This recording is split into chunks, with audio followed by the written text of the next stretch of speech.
Adam and Eve, the first man and the first woman, created in God's own image.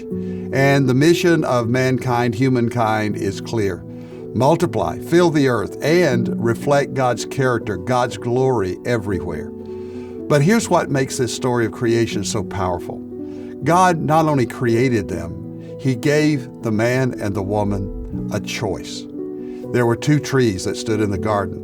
One offered life and the other offered knowledge, but at a big price. Woven into this ancient story is a picture of the gospel itself that we should not miss. Just as Eve came from Adam's side, the church, the bride of the Lord Jesus Christ, was born from the pierced side of Jesus at the cross. When you think about it, marriage isn't just about two people. It points to something. It is a pattern of something that is spiritual and something eternal. Genesis 2 zooms in on creation and gives us a closer, more intimate look at how God made us. God places Adam in the garden, not just to sit around, but to work, to tend, to cultivate, and even to create. Work wasn't a curse. It was a part of God's good design. It was a way for Adam to partner with God in caring and stewarding the creation. And then we see something we haven't seen before. God looks at Adam and says, "It is not good." We've never heard those words yet in the Bible, not good. Up until this point, everything was good, good, good. But now God says it's not good for man to be alone. So God did something wonderful. He did something beautiful. He causes Adam to fall into a deep sleep, takes a rib from his side, and fashions a woman.